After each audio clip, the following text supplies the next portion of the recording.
I'm Juliet, hello. I'm Peter, hello. And I'm a licensed therapist. And I went to art school. And this is Intrusive Plots, a podcast about OCD in movies and TV. Okay, so it has been a month since you last heard from us. Last time we did the doozy of a film As Good as It Gets with Jack Nicholson. And now we're doing The Aviator. This one was actually requested by a couple different people, right? It sure was. And I actually had never seen The Aviator, so... Oh, you've never seen it? No, this was...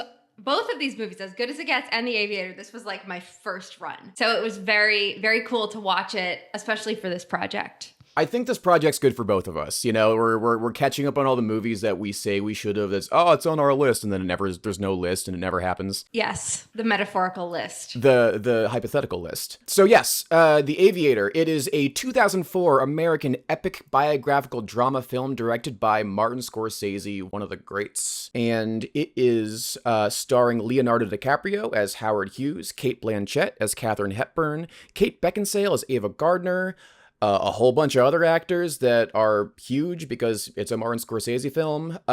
This film portrays Howard Hughes' life from 1927 to 1947, during which time Howard Hughes became a successful film producer and an aviation magnate. Magnate, is that right?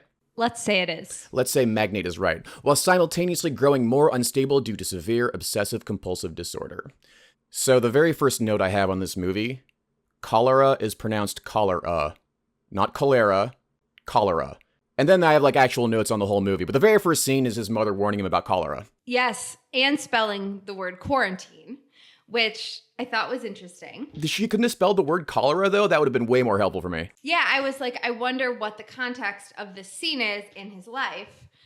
So I actually did a little bit of like research into Howard Hughes and his childhood. And I was thinking that it could be that he may have developed OCD possibly due to his mother's own obsessive compulsive tendencies. So according to sources, his mother was very, very worried about Howard's health. And every single day she would check him for physical signs of illness. This was also during the polio epidemic. So she really, really worried and often kind of kept him away from kids. And then when he was a teenager, he developed paralysis, and he was in a wheelchair for a very long time, and turns out it was completely psychosomatic. They did not put that in the movie. They did not put that in the movie, but when I was watching, I was like, oh, I wonder what the backstory is, and there's a little fact for you. Whoa. Okay, so I did not do the factual research you did. What I did was I listened to the audio commentary along with the film with Martin Scorsese, his editor, Thelma Shoemaker, and the producer, Michael Mann, whom you may know from a bunch of other stuff. How did you find that? YouTube video from like 12 years ago. This is a 2004 movie. It's not like raking in the money right now. I don't think Marty's gonna be coming after the YouTube poster that posted his commentary. But anyway, so I started, and Marty pretty much says at the beginning that he didn't know much about the script. He had not done much research on Howard Hughes. So he saw The Aviator before he started reading, and he was just like, oh, cool, airplanes. Let's see where this goes. It's not really about airplanes, just so y'all know. I was really pleasantly surprised to learn that as we got on through This movie was also very long. It was 2 hours and I think 50 minutes. 2 hours, 50 minutes. That is like 1.25 As Good as It Gets is. Yes. This was much more enjoyable, I found, though, for me personally, to watch the almost 3 hour epic. Aviator. Okay, cool. We're saying our opinions now. I love this movie. This movie rules. Okay, so there is so much to get through, and I have so many notes on this, but because there's so much to know, I'm really going to try and stick to, number one, the OCD stuff, and number two, the filmmaking stuff that kind of brings the OCD parts out. We will refer to some of the plot and all that fun stuff, but like when it comes to like Howard Hughes and his trips around the world and his record breaking, like this would be ours, and it would not be of interest to the people listening to this podcast. Indeed.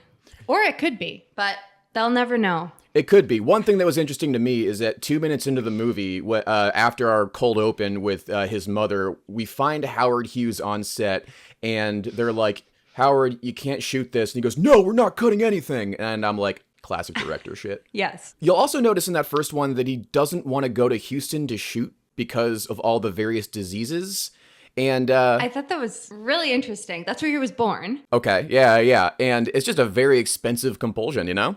It sure is. Yes. And then I was researching because I was like, did he ever go to Houston after that? Like, was this something that he avoided forever? But he's buried there. So I hope it was by choice. I do too. I do too. Yes. Oh, man. One thing that I saw, and by the way, everybody, this is so early on into his life when he's just sort of a drill bit heir, and he's just sort of dumping his money into these gigantic film projects that kind of showcase his love of aviation as well. I see that subtle hints of his contamination obsession are masked as quote-unquote wacky rich guy director asks. Yes. So at that scene where he's asking the MGM guys for 2 more cameras, there is this entirely new shot of him throwing the napkin on the floor and kicking it under the table. Now, usually in scenes that are pretty standard dialogue scenes, and if you're not Martin Scorsese, it's usually just 2 cameras set up, one person talks, I think the other person's Adam Scott, where it's like, oh, you're not in Parks and Rec yet. Yes. They just kind of cut back and forth. But Howard Hughes wipes down something, and then the camera goes to right above his head as he throws it to the floor and kicks it under, and that cut is so jarring that's Martin saying, take note of this. This behavior is going to become very prevalent. That's a really good point. I honestly missed that part because I was taking a note because in that same scene, he says, I'd like a carton of milk. I want it unopened. And he already kind of is showing too some of the other like specific ways he asks people to do things so he doesn't possibly contaminate himself. So that's really interesting. I want to go watch that scene again now. Yeah, well, it's so fast. It moves so quickly, which I was really impressed by. I think there are a couple similarities to like how Melvin behaved in As Good as It Gets, but what I think worked better about this was that Melvin's OCD was tied into what an insufferable dude he was. This one, yes. His OCD, people misinterpreted as him being a rich kid director that had all these crazy disconnected asks. But as his life went on, there are consequences to them not noticing that. And I thought that was pulled off really well. Yeah, and they also show in the beginning of the film, because it's like the beginning of his career, he's working on his movie Hell's Angels. A lot of his kind of obsessiveness is kind of being put into creating these films. I did a lot of research for this one. I did not do any research for As Good as It Gets. Whoa, all right. I saw this research. No, I didn't see research. I saw a video of Leonardo DiCaprio talking about the movie. And I quote, he said, he was a man obsessed. He would not stop until he accomplished his goals. And then when he accomplished his goals, all of his obsessions went into germs. So at first we see him very, very fixated on this movie, Hell's Angels. They actually took 3 years to record it or to film it because it was never right. So there's a scene where he finishes it. There's this big party. It's like the golden era of Hollywood. And then at the party, he like walks off and talks to his manager. And he's like, you know what? Like, we're going to have to redo the whole thing because everybody wants pictures with talking now. And this was like before that. It was like silent. So he was like, we're going to have to redo it. And the manager is like, redo it? And he said, yeah. And he says, how much of it? He says, all of it. That was such a great scene, especially because I know every single producer, their heart would drop into their stomach when they hear, all of it. No, what are you talking about? And he was already multi-million dollars into filming this first part of it. We could even look at this from like a just right symmetry related OCD of like needing things to be very, very a specific way. My heart started to think, oh, like this seems really excruciating for him because he spent all this time working on this film and it will never feel complete. So can I put a pin in this and ask you something about the representation here? Because this is something I kind of struggle with a little bit. I don't particularly see his attention to detail and perfectionism as an OCD symptom, but the average viewer might. When it comes to kind of success as an obsession and then achieving said success as a compulsion, do you see that in the real world? So what I do tend to see is this kind of unrealistic ideal that people feel they have to live up to because of their OCD. And until we can kind of work on like changing maybe this really rigid definition of like perfection, it can feel almost impossible to feel satisfied with like what you're doing. Even if you're like he was incredibly successful doing so many amazing things, it can almost feel like nothing is ever enough. And it can become kind of a slippery slope because on one hand, yeah, it's really great that, you know, people, especially in film and in innovation, are always pushing to be better and to do more. But there is kind of a line where it can become so distressing to a person to try and be achieving these goals that are actually not possible. That's where I see it kind of going more into the OCD territory. Okay. But for him with the symmetry, one thing I did notice too was like when we'll talk about this more later, but he would line things up in a specific order. When he asked for like his steak, there were like 10 peas that were like meticulously like laid out on the plate. And then when somebody put their hands in it and took a pea from his plate, I think there was the contamination, but then also it was like the whole thing's ruined. He put his fork down. He couldn't even like look at it. To be fair, if a young Jude Law stuck his hand in my food too, I would be very upset. Yes. I guess I understand where you can see the obsessions in those things. Why do we give this movie more slack in terms of the just right obsessions than As Good as It Gets? I think for me, so at first I was like, okay, like this is kind of maybe a little bit more stereotypical. But as the movie progresses, we really see Howard's decline in terms of, so he has this really great relationship with Cate Blanchett's character, who is Katharine Hepburn. And I really loved their relationship at first because it seemed like Katharine was like the first person who truly kind of saw him. And even though she didn't have OCD, she kind of understood in some way the amount of distress he felt about germs and about some of his symptoms. And shortly after they break up is really when we see his character start to decline. And as he declines, his compulsions become so much more all-consuming and debilitating. Like he goes from being able to pretty much function in the world to completely isolated in his screening room, urinating in old milk cartons, not showering, not We'll get to that. His nails. Like they do a good job of showing maybe like some of the ways OCD is seeping in at first, but it's not the same level of debilitating that it gets to. So I think if the whole movie was just like the first part and it was like, yeah, he had OCD, I would have been like, okay, maybe. And also, this isn't very accurate. What are your thoughts? Do you think that they could have done it differently in the beginning with kind of showing the slivers of his OCD? It might be a little hard for me to say because I don't personally experience the just right obsessions. And I feel like the just right obsessions are the easiest to stereotype in silly ways. So when I saw that, I kind of flashed back to As Good as It Gets a little bit.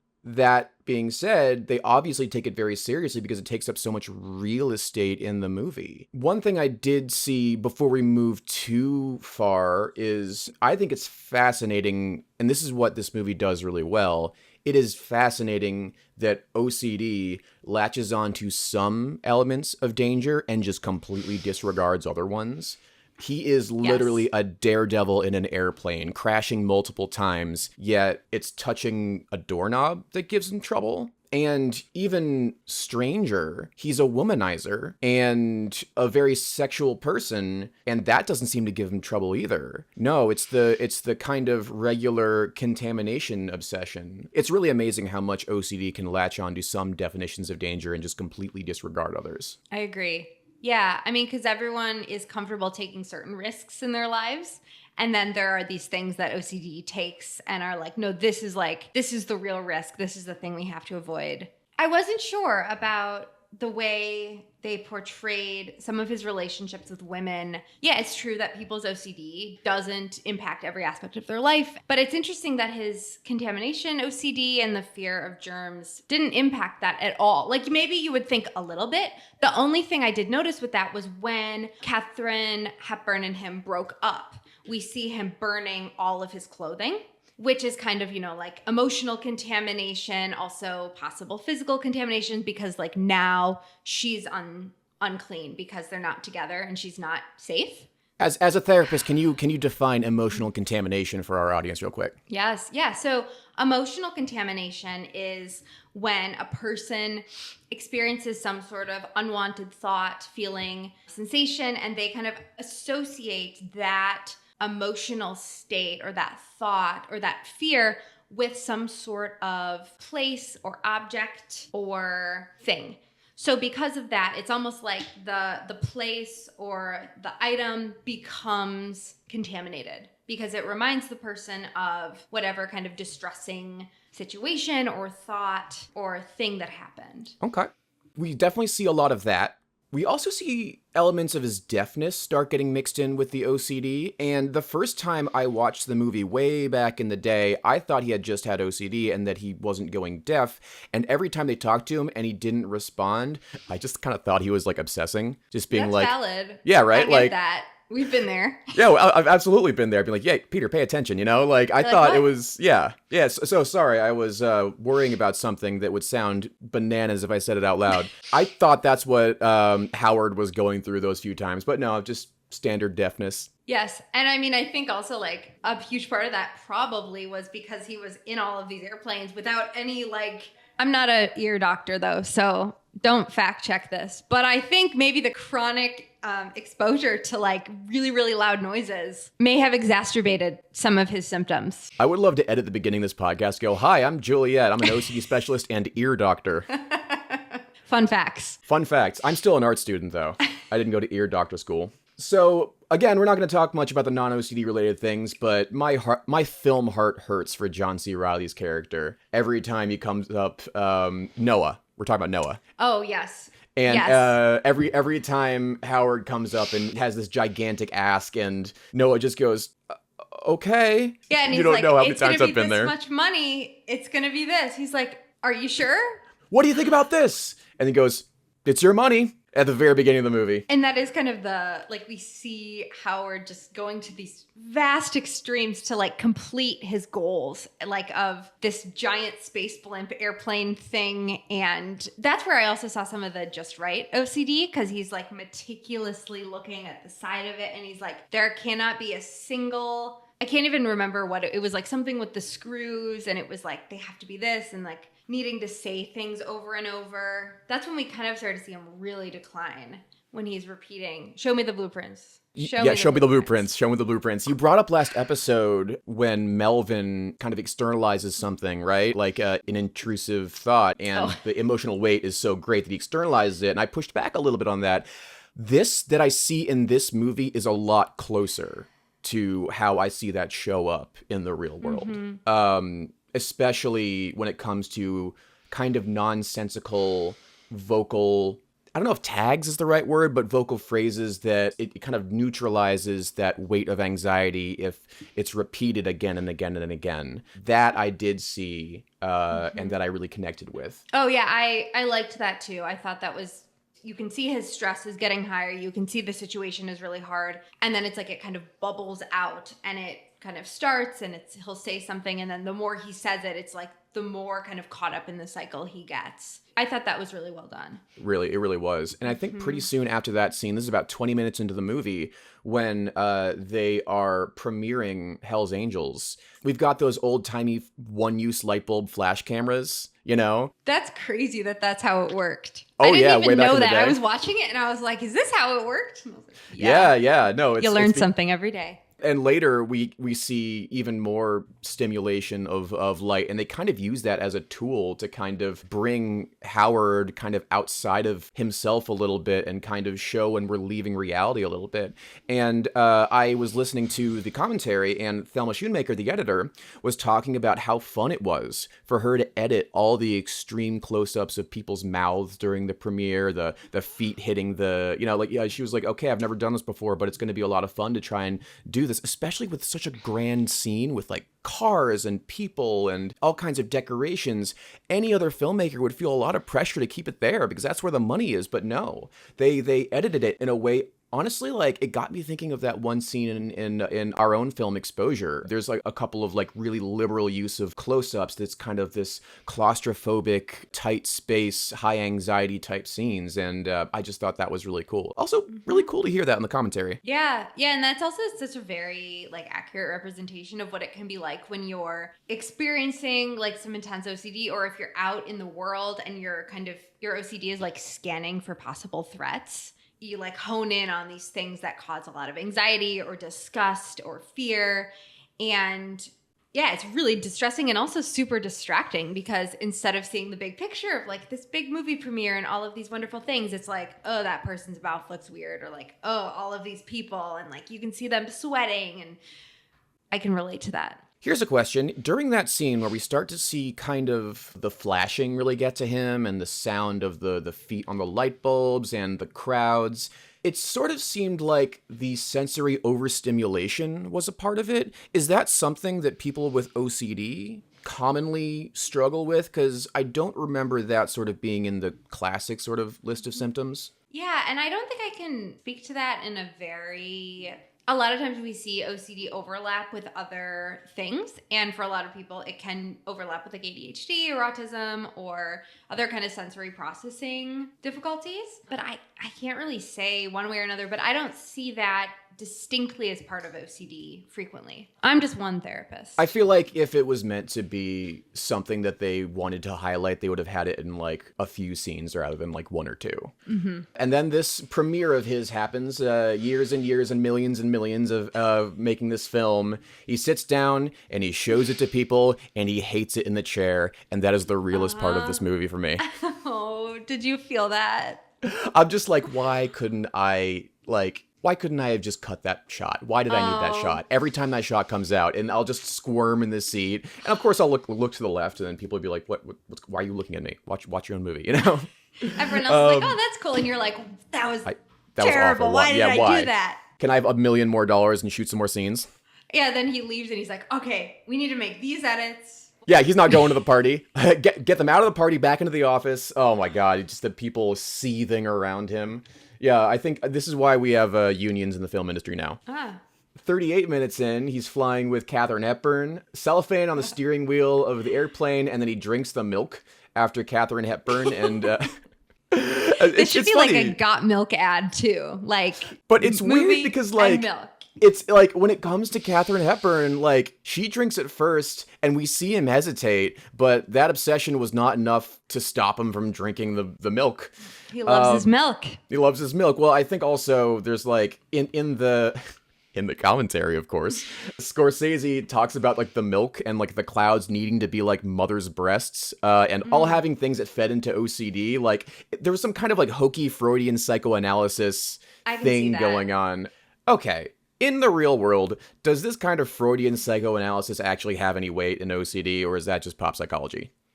I think it's a lot of pop psychology. There's not a lot of research with that. But I mean, if it works for you and if you relate to it, great. But, you know, for most people... I didn't send a UCLA scientist up and down California looking for a cloud. So I'm not sure how much I can relate to Howard Hughes. I like, too, when Katharine Hepburn, Cate Blanchett's character, asks Howard when they're in the plane, why do you have cellophane on the wheel? And he said, well, you wouldn't believe the kinds of things people have on their hands. And she, like, thinks about it for a minute, and she's like, okay. And then it's, like, end of the conversation, which I did like. I thought that was, like, a wholesome kind of cute moment of instead of her, like, judging him or being weirded out or reacting in a big way, she was just like, oh, that's fair. And then, I mean, that's why I think their relationship was so touching, because she was also a very deeply weird person. Very quirky, very ahead of her time. He kind of couldn't hear what a lot of the things she was saying, and they got along, and she also really saw the distress he was under. They had a great conversation after. He actually talks about OCD with her, and I don't think he talks about the OCD with, like, Ava, you know, like later in the movie. Well, he does say to her, I see things, or like, and she's like, I know, baby, but they're not real. But with Cate Blanchett's character, he says, like, sometimes I worry. I wrote it down, but it's like, sometimes I worry I'm going to go crazy. I get these crazy ideas of things that may not really be there, is the quote. There we go. I was like, same. Yeah, I relate to that. I mean, also, can't let people in, they'll make us into freaks. Like that quote, I didn't write down which one of them said it, but the fact that they were both on board with it, you know, it's kind of amazing when you can relate to a person like that. At around that scene, or I guess a little bit before that scene, after the flight, when they've been up for like 20 hours at this point. Oh my God, that was crazy. Yeah, right? Like, hey, you want to go for an adventure? Hey, it's morning. You want to go over here? All we had was milk, too. All we had was milk. Nothing else was involved. No substances, just cows. There's your got milk commercial. Exactly. But certain rooms are not right for him. Can we just take a moment to highlight the man who designed this was queer as a bed bug? I don't know what that means, but I kind of like it. Like, I took notes of that, and I was like, I'm going to bring this into the queer community now. Queer as a bed bug. He's like, he was queer as a bed bug, but he did a good job. Who knew? Howard Hughes is the LGBT influencer of the 2020s. Rebrought back to life by Juliet Gustafson. Yeah, so, okay, certain rooms are not right. And is that an example of the sort of emotional contamination you were describing earlier? Possibly. It could also be more kind of like just right obsessions of like the room doesn't feel right or the placement of things. Okay. It could be either. Or queer as a bedbug. Maybe they just really wanted that line. So apparently crazy as a bedbug is an expression that describes someone who is acting in a seemingly insane way due to their erratic movements. Do you think he meant crazy or like with the use of the word queer, or did he mean he was queer as a bedbug and that's why his place looks great? I searched it and it says, quote from the Aviator, 40 minutes into the film, winky face. He is queer as a bedbug. Okay, well, we'll let the audience take what they want from that. Don't cancel me if it means something terrible, though. So, Scorsese says in the audio commentary that over the shooting of this movie, that Leo would have a chart of how OCD would manifest in certain situations, right next to where it was in Howard Hughes' life and sort of the situation that he was in. I don't think quite everyone knows this, but movies are actually always shot out of order. This is for location availability, actor availability, and then it's kind of re-put together like puzzle pieces in post-production. So it's hard enough tracking where a character is in this life of the story, especially something as long and multifaceted as The Aviator. But now there's this extra layer of a worsening condition. And so while they were shooting, Leo would have this sort of chart being like, okay, so he's in his 30s or whatever right now. Like, I would say that these obsessions bother him this much, and these situations kind of activate the anxieties. You do it with other things too, but I'm glad they kind of created a device to remember where he should be in his worsening condition. Definitely. I also saw Leonardo DiCaprio was talking about how when they were filming and like planning for the movie, he met with some doctors who specialized in OCD treatment. He also lived with someone who had OCD for a couple of days and basically just like walked with them throughout their life. I hope like after that, they're like, we're going to give you free treatment because you helped us for this movie. We just watched you struggle with a really severe mental illness. And then we said, okay, bye, thanks. If you were the person who hung out with Leonardo DiCaprio and you have OCD and he watched you, you deserve You may be entitled to compensation. Yes. Oh, man. But I liked that they made effort to accurately depict what OCD looks like. I know also Leonardo DiCaprio has talked in interviews. He says that he has experienced OCD in a much, less severe way, but he's had a lot of compulsions around entering and exiting rooms a certain amount of time or walking a specific way on the sidewalk. I don't know if, when this film was being created, if he was where his OCD was at or anything, but just something to think about as well. Yeah, he was fairly young when they did this movie. But then, of course, they make him up to be old Howard Hughes towards the end of the movie, and it honestly looks great. Like, I don't even care. That's a very young guy in very old man makeup. Can we talk about the really kind of intense depictions of OCD towards the end of the film? Yes. I think it starts at 56 minutes with the crutches and polio bathroom scene. Yeah. That was the heaviest, cringiest thing for me in this whole movie. I am silly. I did not put that together. Like, I knew the gentleman with the crutches. That makes a lot of sense. And that's why he doesn't hand him the towel. Yeah, because that man is contaminated to him. Obviously. Oh my gosh. I was like, oh yeah, he's worried about, he wouldn't touch anyone. Or that makes a lot of, and yeah, that was so cringy. I really felt, you could tell his character, like he was really distressed that he couldn't do this. You could see he was really embarrassed. He felt really ashamed. And I don't think Melvin would have felt like that. I think Melvin would have been like, F off. Melvin would have pulled out a lovely word to describe this man's condition, and he would have walked out. Yes. Yeah. I think Melvin is going to be the bad guy of the rest of this podcast.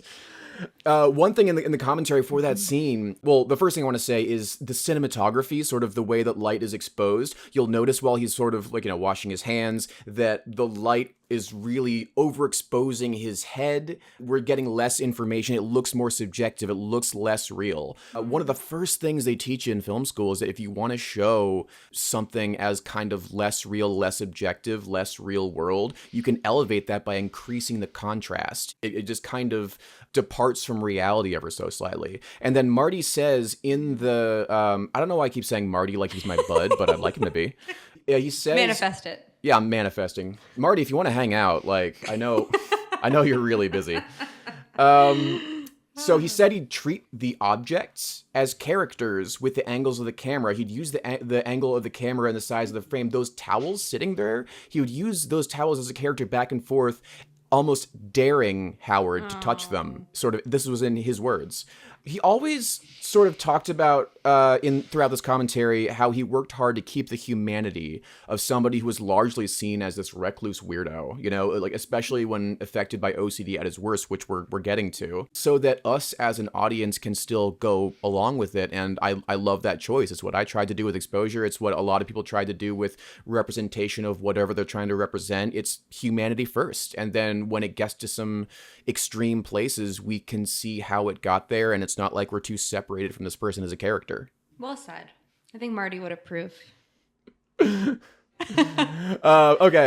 now an hour 20 in, I've got him burning his clothing. We got that emotional contamination. Oh, and an hour 20 in, this is a great subjective departing reality moment where we have the split screen phone call. Do you know what I'm talking about? He's calling Noah. Yes, and I do. Oh, yeah, it's like the middle of the night. Yeah. He's like, I need more clothes. A traditional split screen would just be like either maybe a thin black line, a thicker black line, or maybe just put the two pictures together like what you're seeing on this video right now is a traditional split screen. But what Marty did, and what he had to kind of convince Thelma to do, because I heard in the commentary, she's like, I was a little concerned at first, but no, it worked, was that the edge of the fire spills over into Noah's frame, and that's the edge of the split screen. And it is so much more unhinged. It's so much more subjective. It's so much more chaotic. And I just thought that was such a cool choice. So yeah, no, I really appreciated that. This was just after the emotional contamination burning clothes scene. At about an hour 25 in, Marty asks, so many people ask, why was Howard Hughes obsessed with cleanliness? And there are no clear answers. And I'm like, having OCD is a pretty clear answer. Yes. Anyway, whatever. Sorry, after all this really, intense, positive OCD representation, he just whips out we don't really know. There's no way to know. There's no way to know. We may have consulted with psychologists, psychiatrists, but we don't know. Right. I also thought it was a good kind of anchor throughout the movie. The way that they had him cleaning his hands with the same type of soap that we see his mother using to clean him in the first scene. I liked that. I took a note of that. And we hated it when Melvin did it. We're like, oh, Melvin, we hate you, so we're not even gonna give you points for using the same soap the whole time, just because we hate you. No, I did say with Melvin, I was like, the one part I liked was when he was washing his hands and it was burning him. We have the records of this. We do. We could check the transcript. Yes. Between our Play the tape. 40 minutes of Melvin hate, we're like, you know what? This one thing was okay. One thing I will say when he was washing his hands, that it escalates when he draws blood from his fingers. Oh, man. Yeah. And then it's like he has to wash his shirt. And it's like you can also see the way that you start a compulsion and you complete it to what feels right. And then OCD's like, no, but keep going. And we're watching him and he uses all of the towels because he's in the process of cleaning things. And then he doesn't have a towel to open the door. So he has to stand kind of sneakily next to the door. So then when someone opens it, he can slither out. Wiggle his way out. Yeah. Wiggle his way out, yeah. There's one scene where he's they're in the middle of designing, I want to say it's the Hercules, but it could have been the other one, the Connie. But he has the scene with that janitor. And the janitor, when he starts kind of spiraling. So This actually was a scene that apparently didn't work for a lot of people, because on the commentary, Martin Scorsese's original intention was for Howard to see that as him as an old man. But the editor, Thelma, noticed that that wasn't playing with test audiences. So they put those scenes of him in the far future in to try and make it work a little bit. I think at that point it was like paranoia about corporate espionage. Uh-huh. And there was a lot of paranoia coming in because, like, with his relationship with Eva Gardner, he was like, he put all those tapes in her apartment and he was like tracking her, and like she got really pissed, rightfully so. She finds one of the recorders and she was like, and he's like, it's okay, I'll get rid of the others. And she was like, others? How many are there? And he's like 20, some like large amount of surveillance tools. Like it's an episode of Death Note or something. Sorry, I don't know why I brought that up, but I'm also happen to be watching the anime Death Note while watching The Aviator, and they both involve rooms full of cameras that are hidden everywhere. Let's see. We got a repetition compulsion, show me all the blueprints. I think that was among the more, like I said before, the more relatable ones. And at this part of the commentary, the producer, Michael Mann, who directed movies, like really famous movies like Heat, he actually describes OCD pretty well in this part. He says a lot of the paranoia and the obsession can present itself because he was deaf, introducing a lot of unknowns. He believed everyone was whispering about him. And if you're kind of deaf... That's valid.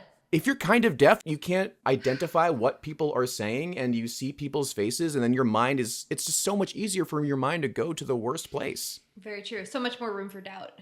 So much more room for doubt. So I think the deafness kind of acted as a catalyst for his OCD to sort of develop over his life. And then pretty soon, we have this brutal crash scene. Oh my gosh. As someone who had to deal with home insurance when a tree fell on my house, when we see the scene where the plane is like it's like crashing through these houses, and there's people in the house and you see the wing going through. I'm thinking, damn, that would be a big claim. That would be a big claim, but like, imagine filing the claim saying, no, famous aviator and filmmaker Howard Hughes then crashed into my house, and now I'm staying in a hotel. So I think that's pretty verifiable. But yeah, that was a devastating scene. And then his burns and the like extensive injuries he suffered, like no wonder shortly after that, his OCD like skyrocketed. Haha, no pun intended, because we're talking about aviation. Like the trauma of that accident, no doubt impacted his OCD symptoms. And the first thing that Noah says was he comes in and goes, whose blood? And they go, what? Like, someone else's. Yeah. He's like, he's not gonna like that. Like that was such a darkly funny moment. I appreciated that. Later on in the movie, like you said, this is where he's recovering, and this is where his paranoia of being surveilled and sort of the control he feels he has to have over the people he loves. Well, also, he is kind of being surveilled because the FBI like raids his office, and there's that scene where they're like walking through his areas, and you can see like there's that attention to like their feet touching the floor and like dirty things, and they're touching everything. That was, I think, a similar editing choice to the scene with all the flash cameras. And you're just watching him, and he's like so distressed. One, because his place is being raided by the FBI, and two, because there's no control over his space anymore.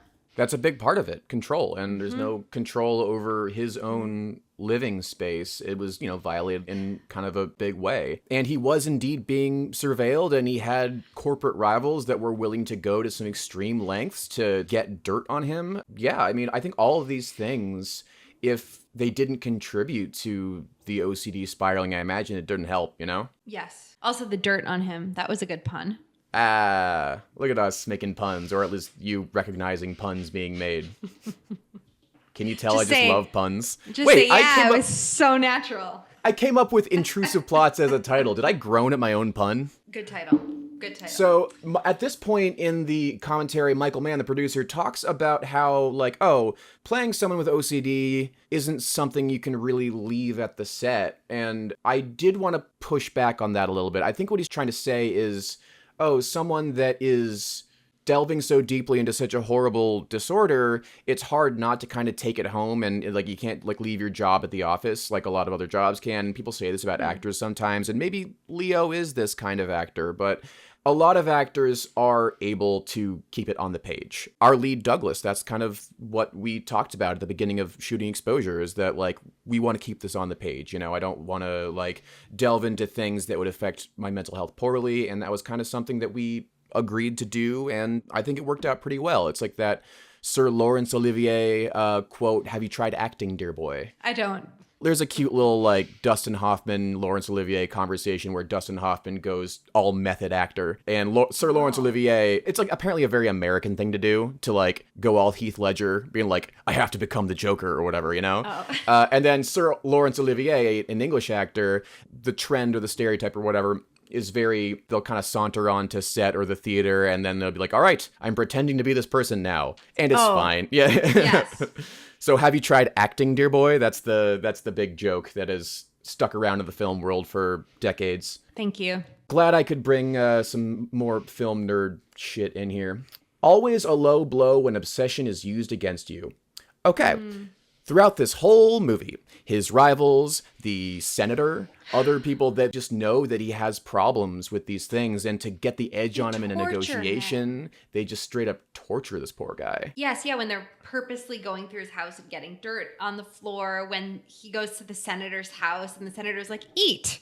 And he puts down this plate of food that's like, it looked pretty repulsive. Right.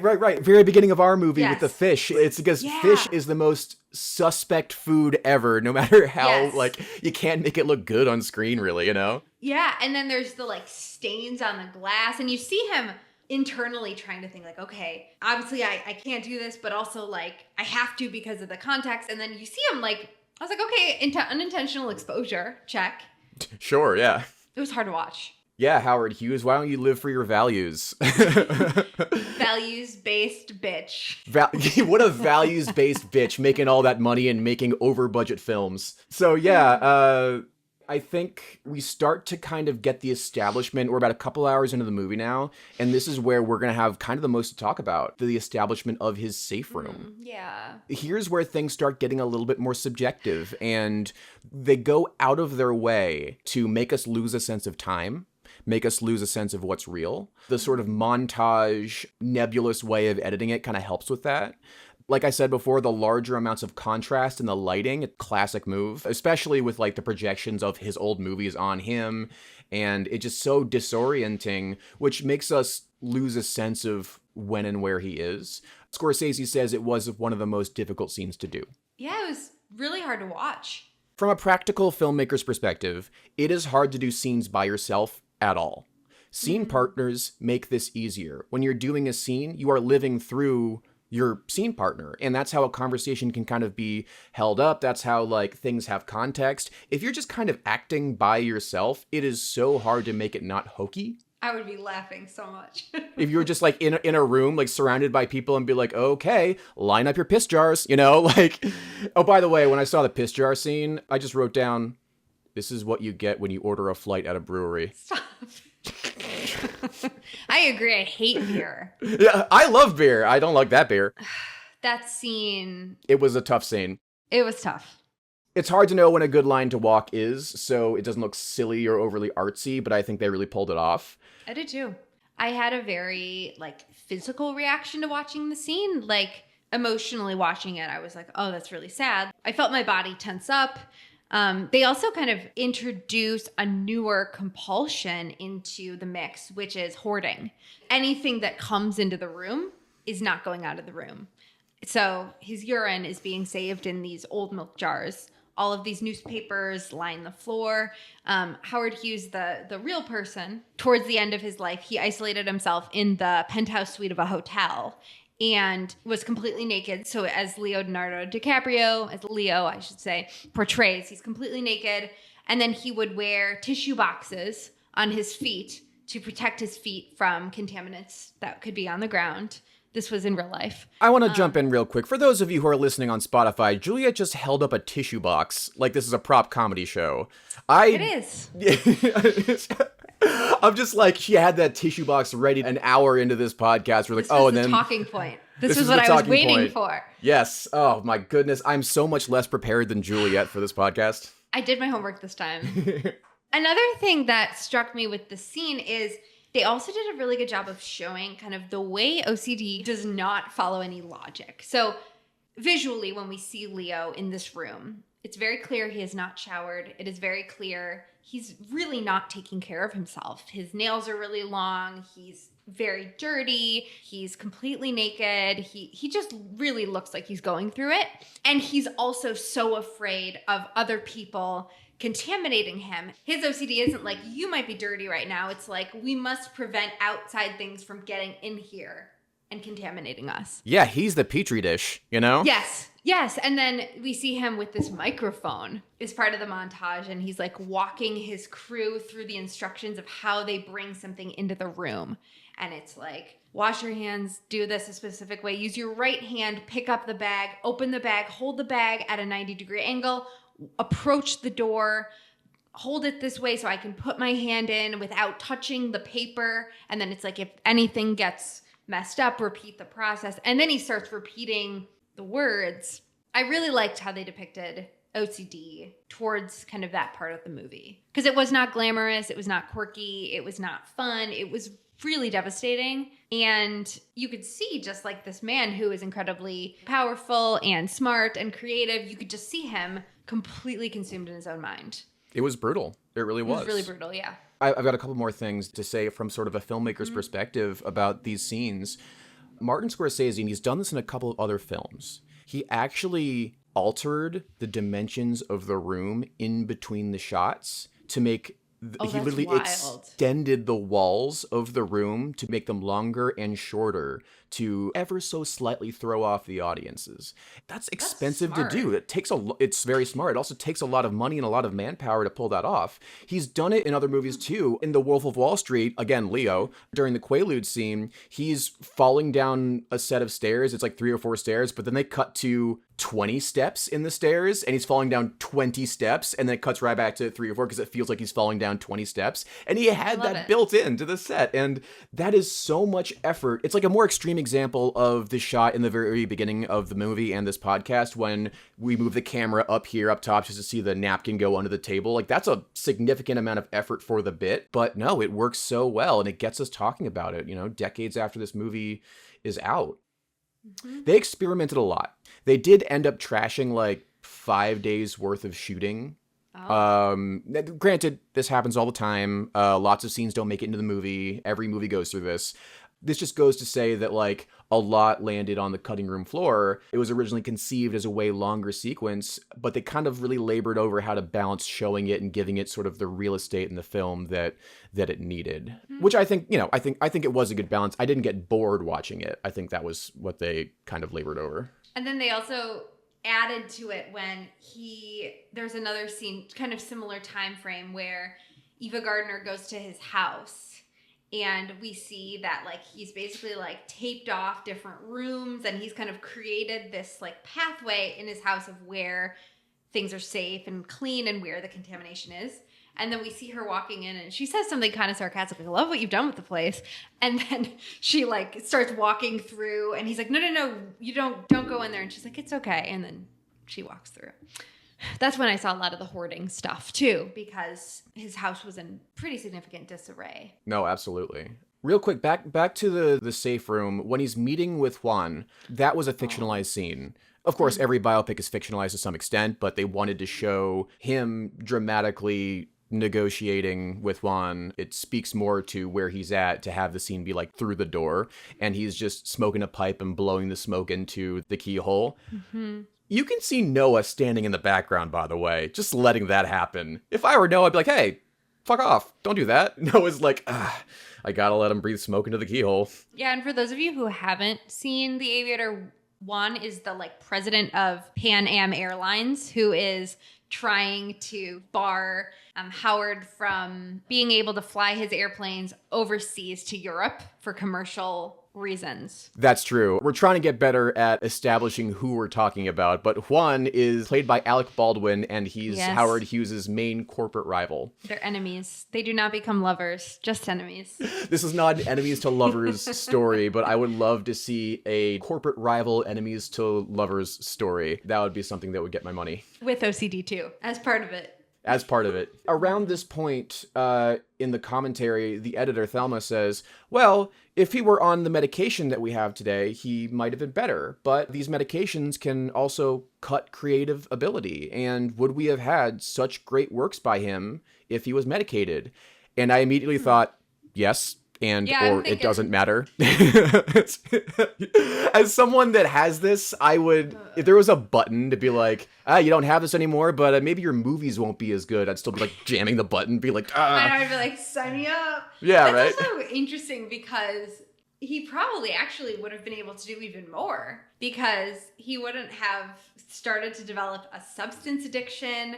He was a recluse for like the last many years of his life. Like, it's a lot of time lost to this illness. How could you be like, oh, he was so creative as an artist and put out such amazing works, and he's like in a room with like growing fingernails? Like, I think the tortured artist stereotype is something that we gotta leave in like the 1960s or whatever. Totally. It's old, yeah. It's a creative muscle, just like any other muscle, and mentally healthy people will be better at doing their jobs. Yeah.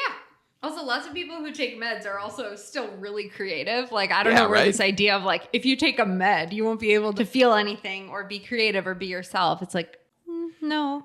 Did you know that if you take Zoloft, you will be lobotomized? Then I am a lobotomy. Yeah, right? we were just all walking around like zombies. I'm glad the perspective on that has changed. Towards the end of the film, he does get investigated by this committee that is headed by this senator who has some dubious ties to his corporate rival. And sounds like our government now. Yeah, of course. Yeah. It's a very American film.